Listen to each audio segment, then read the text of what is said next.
So I'm here live with Kate Martin, who is an eating disorder specialist in Nashville, Tennessee. And today we're going to be talking about body shame. So I'm here live. Body shame, body positivity, and how mindfulness might help. Good morning, Kate. It's early, isn't it? Not too early. It's earlier for you. Well, it's earlier for me. Yeah, it is very early for me, and I just got back from Denver last night. So. Oh, wow, yeah. And we had the time change, so. That's right. So, well, anyway, so I want to just dive right in and talk a little bit about how body shame affects the people that we work with, people who have eating disorders, or women and men who are struggling with weight and food issues. What have you seen in your practice as to the effects of body shame? And what is body shaming?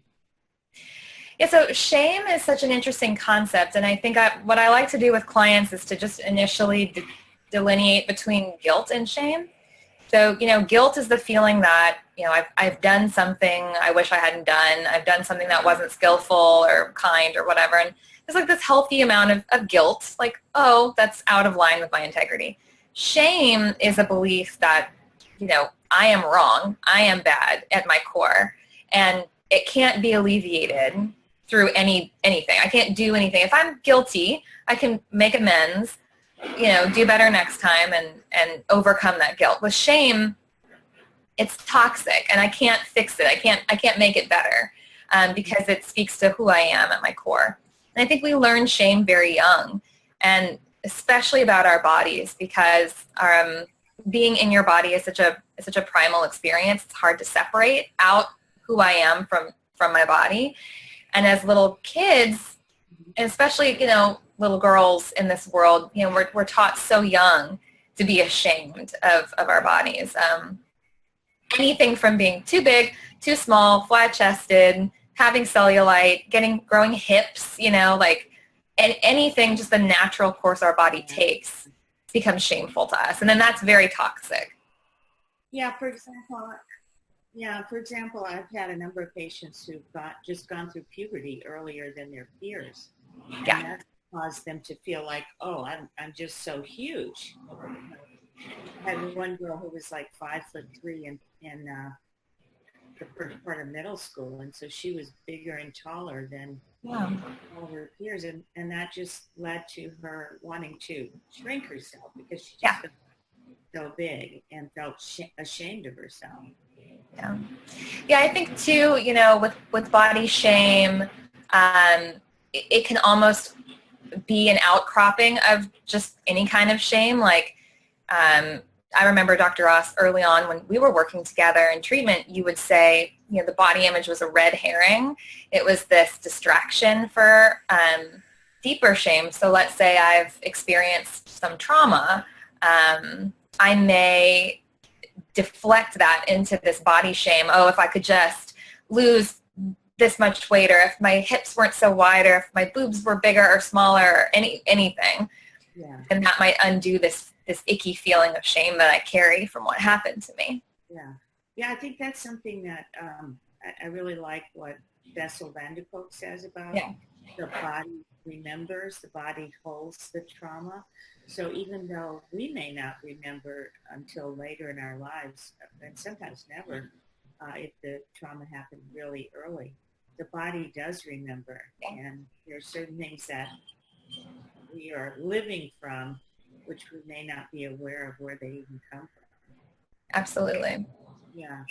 So when we see body shame, how do you get from body shame to body positivity? I mean, that seems like a gulf for a lot of patients that's just too big to bridge, Yeah, it is. I mean, it's a really, really big ask, okay, not only do I need you to be okay with your body, I need you to actually start loving your body. That's like, what? How is that? How do we get there?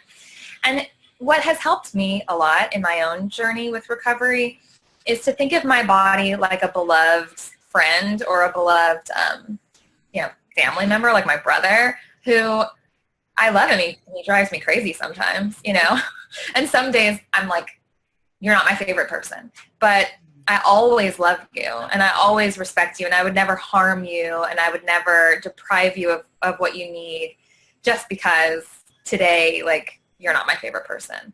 So the first part then really is being okay with having a relationship with your body. Yeah. Because most of the people that I've worked with are not in touch with their bodies at all. They're kind of divorced.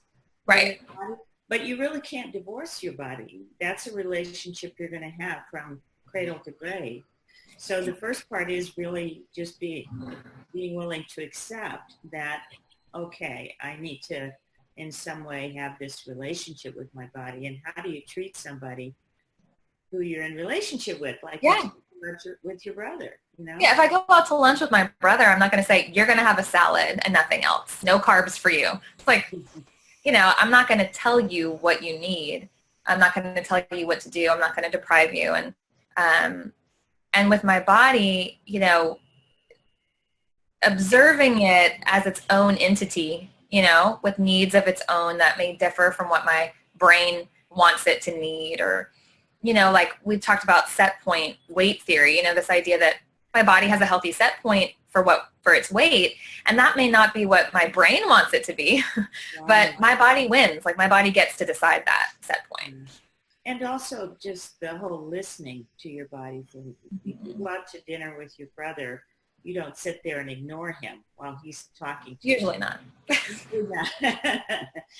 no, I think it's super important in terms of the relationship with your body, because the body is always kind of trying its best to communicate with us. Right. And so when we treat something, so in 12-step recovery, they say, they'll talk a lot about how you can't think your way into right acting, but you can act your way into right thinking, which I find really useful in ED recovery as well, because it's sort of like when I treat my body with respect, I then start to respect my body. I don't have to start with the body respect. Like that may not come right away. That can come with the actionable behavior. Like when I feed it, when I take it, when I treat it well, when I love it. I mean, even down to little things like having a routine of like lotion, like exfoliating and lotion, and like self-care with, you know, skincare and things that are just face mask. Those paper face. I have like a clay face mask that I put on like twice a week. Stuff that, you know, takes time and effort, and it's not about buying into some patriarchal beauty culture. It's about, this makes me feel good. This makes me feel nurtured. And so when I nurture my body, it feels loved. And that's whatever feels good to you, because certain things may feel better for you than for someone else. Yeah. Like even getting down to body movement, you know, for me, being out in nature, even if I'm just sitting on the beach, yes, I live near the beach. Yes. Lucky. Yes, I know. Even if I'm just sitting on the beach, being out in nature just feels like my body starts to calm and I feel more at peace. And so I've started doing that as kind of a gift to myself, rather than, you know, always being in my office, which I work from home for the most part, and, you know, being preoccupied with work and other things. So. Well, and part of, you know, releasing shame is like, and recognizing what doesn't work for you. Like I hate hot yoga. I love yoga. I hate hot yoga. And so releasing this need to do it the way other people are doing it, like, oh, if a bunch of my girlfriends are going out to hot yoga, feeling like I can say, my body doesn't like that. I get really nauseous in there. I'm going to go to this other class, and respecting that my body has told me, hey, I like this kind and not that kind, and trusting that rather than trying to fit it, you know, make myself fit into some ideal that, you know, isn't for me. That helps as well. Yeah. So what do you think the effect of the health at every size movement has been on, you know, body acceptance, body shame, etc.? It's huge. I mean, we need the medical profession to get on board with this stuff, and the research is building. I mean, it's every year there's just more and more studies that show that you can be healthy, really, you can really be healthy at any size, and that, BMI is not this predictor of health the way that they've thought. And, I worked with adolescents for many years at Vanderbilt, and I would get these kids that were young and healthy and great, and they had been told by the doctor that they needed to lose weight, and they're, like 12. Which and is like it's a life sentence. It's just so destructive. Like, when you've been told that, and some people that I've worked with have been told at the age of 5, that they're in there with their parents, and they say, you need to put your daughter or son on a diet.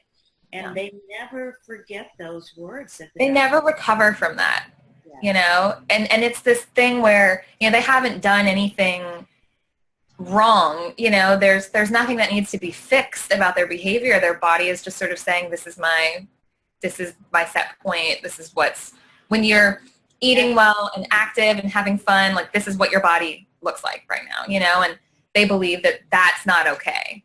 And I think the biggest fallacy is when you have a growing child, if you judge them at any one point along the way, you're doing them a disservice, because I always tell the story about my youngest, Sam, who was in the Husky.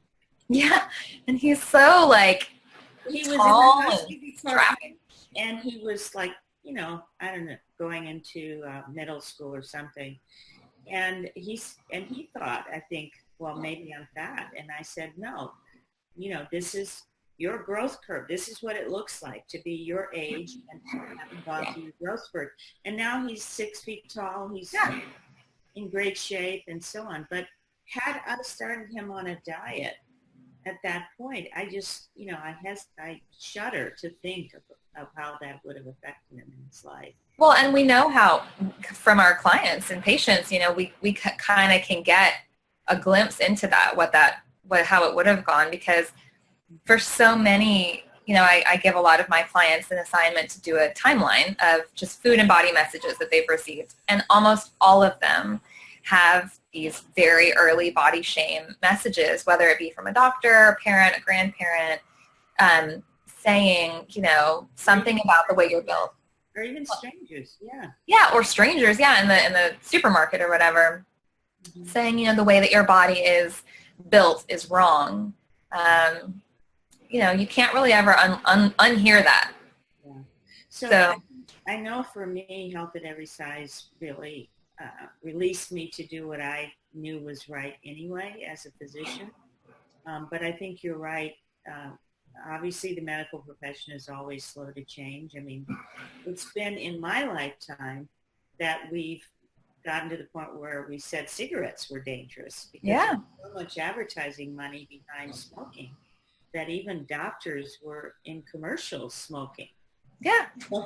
As hard as that is to believe right now, but it happened. And so not that long ago. And so I hope that in my lifetime, again, that we'll get to the point where we start to encourage patients to eat healthy, and whatever that means for their body. Again, that's a whole nother, that's a loaded phrase right there, eat healthy. And I really even hesitate to use that phrase, but to eat foods that really, their bodies love and enjoy and that they feel comfortable with, and to be active and to change their lifestyle in whatever way works for them.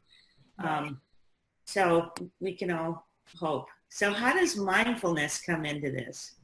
So mindfulness is a really invaluable tool, I think, in a couple of ways. One, it helps us to get present in our body, which for me, a lot of my body shame manifested in being like out of my body a lot, like almost being like a balloon on a string floating way above my body and not ever dropping down into just the experience of being in my body.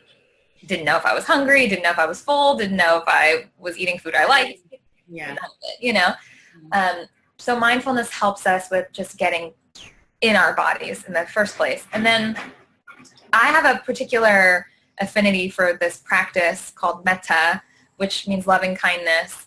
And you can use it in a number of ways, but it's really, really effective for body shame.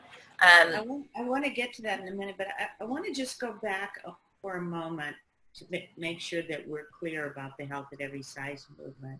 Yeah.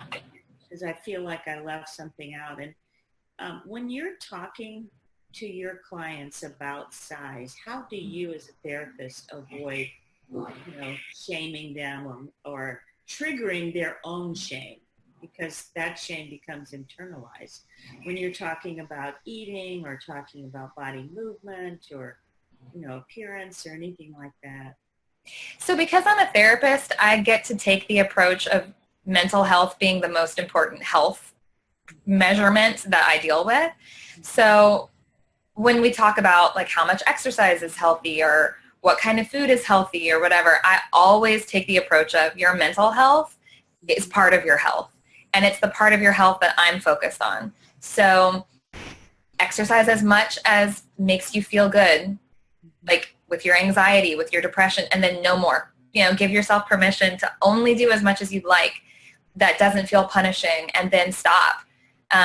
Give yourself permission with food to eat everything in moderation, and recognizing that even if like one of my best friends just had a baby and she's breastfeeding and she's a really like healthy eater, but she has become obsessed with Little Debbie snack cakes recently. It's the funniest thing. And she's got like all this guilt about it. I'm like, girl, eat the whole damn box. I mean, you are breastfeeding, you're starving, like you're supposed to eat like a frat boy. That's how it goes. And think about your mental health. You're tired, you're sleep deprived, it's like, if this brings you joy, enjoy it. It's not like it's going to hurt you. Because and you're going to eat it anyway is the thing. So why? Yeah, you're just going to binge on it anyway and feel terrible. So you might as well just give yourself permission. Yeah. And then when we give ourselves that permission to just do what feels right for us, almost always I notice people naturally veering toward more sort of moderation. Like, I know I'm going to feel better if I go to the gym, so I'm going to go mentally, not because I want to lose 5 pounds, but because my anxiety will decrease when I go work out. Or, man, I really enjoyed that road trip this weekend and we ate a bunch of burgers and milkshakes and stuff, but like, I really want a salad today because my body just craves that. The body health sort of follows, I think, when you're prioritizing mental health, if that makes sense. I think it makes a lot of sense. And in my experience, just like for you, when people deprive themselves, they always end up, getting what they crave anyway. And yeah. So, I usually recommend, like you, just eat what you crave, but eat it and pay attention and enjoy every second of it, Yeah. I remember one time early on when you and I had just met, you were like, if you're going to have a soda, just belly up to the bar and get a sugary soda and enjoy it, savor it. Don't, pound Diet Cokes all day because it's a deprivation. With your soda. Not satisfying, exactly. Diet Coke, yeah. Right, and I take that approach, and it really, really works for me, it works for a lot of my clients too. I know that you cook a lot, and you're an incredible cook. I just am sad that I live so far from Nashville. I know, you got to come visit again. I know, but I saw you post on Facebook your cinnamon rolls, which is a incredible memory comfort food for me because my grandmother used to make from scratch cinnamon rolls. Yeah. And you roll That's the only kind. Yeah. Yeah, there's no comparison in the supermarket to homemade cinnamon rolls. And, you roll them out and then she would put, brown sugar and raisins and nuts inside and then roll them up. And, oh my God, they look so good. And so I was salivating on Facebook. But I just wanted to ask you, how has cooking at all changed? Because I know you're in recovery and you've been really open about that. Yeah. But how has learning to cook or being a cook helped you in your recovery? Oh, I mean, tremendously. It's probably been, I can't say it's been the most important factor because all of it has been the most important factor, but cooking has been so healing for me because, again, it's this mindset of when we treat something like we love it, we do start to love it. And I treat myself, I have a very motherly kind of demeanor. I think I've been told this my whole life, and I'm now an actual mother. I have a child. And it's been so fun to get to cook for him and bake for him and see him and just shove cinnamon rolls in his face. They don't have any qualms about eating cinnamon rolls, those little ones. No, my child doesn't miss any meals either. He's very good at eating what he wants, which has been so healing to see toddlers, kids, they eat intuitively. My kid will eat till he's full and he stops. Like, I will be holding ice cream out to him, and if he's done, he's like, and he'll wander off and play with cars. He's done. That's and our it's natural state. Huh? That's our natural state. Our natural state is to say, I'm going to enjoy as much as I enjoy, and then when I stop enjoying it, I'm going to stop eating it. Because he doesn't have any messages yet about whether or not that food is naughty or bad, and he knows he's going to have unlimited access to good food. I'll never deprive him. So, but that instinct for me of baking and cooking for the people I love, I've always had that. And so when I started baking and cooking for myself, I was like, oh, maybe I also love myself. It was simple. Kind of an accidental insight is what you're saying. Yeah, I think so. It's like, this is an action that is showing love and like concern and care and nurture for myself. So the feelings followed. Okay, so now we want to bring in the mindfulness piece. Thanks for that regression. That was really helpful. Yeah.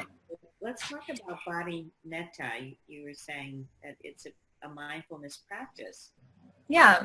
Yes, with body shame. So metta in Buddhism is one of the 4 heart practices. And so a lot of meditation, mindfulness focuses on the mind, like how to quiet the mind and all these things.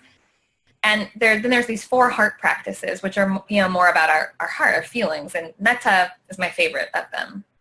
Metta stands for loving kindness. It means loving kindness. And you can use it in any way. So you can use it toward people, which I do a lot, which is where you sort of just envision a person that you love easily, like I always envision my son. And you say, may you be at ease, may you be at peace, may you be well, whatever kind of mantra you want to use.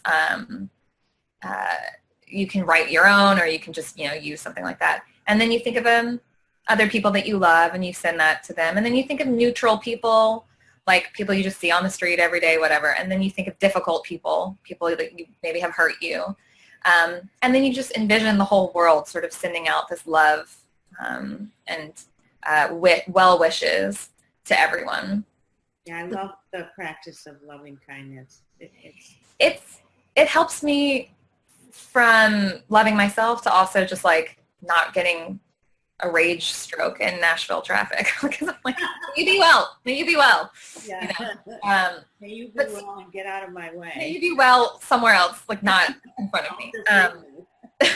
But for body metta, we do the exact same practice, but we do it with parts of our body. So I think about parts of my body that are easy to love, like maybe I like my eyes or my hair or whatever, and then I start to think of neutral body parts that are kind of like my spleen. I don't know, like, I'm glad you're there. Thanks for being there, doing whatever a spleen does, and then I start to think of parts that are harder for me, parts that maybe have shame.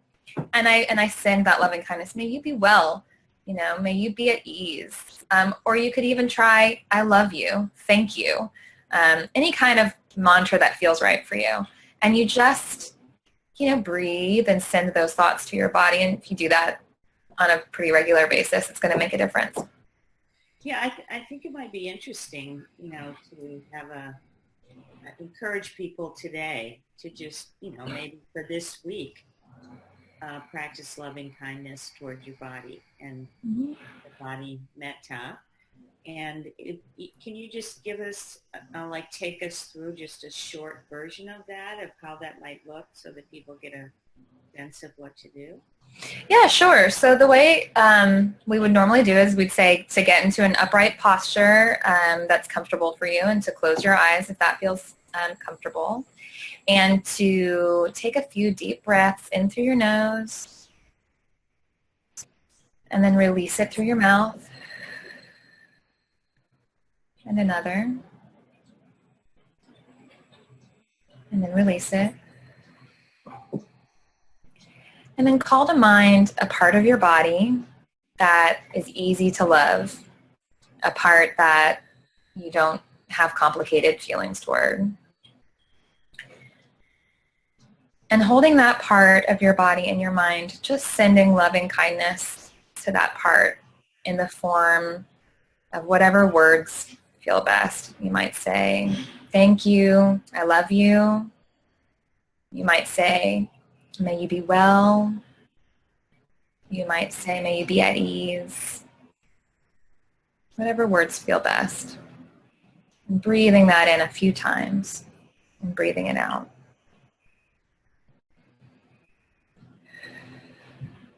And then calling to mind a part that's neutral, that you can feel a sense of compassion toward. Maybe it's not your favorite part, but it's not a part that you feel any shame about. And just doing the same practice, breathing in and breathing out, sending love.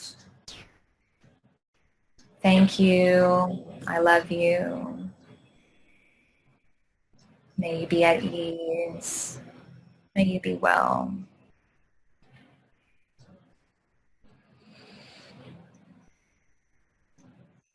And then calling to mind a part that's difficult to love. A part that maybe has shame or pain associated with it. Envisioning that part and thinking, may you be at ease. May you be well.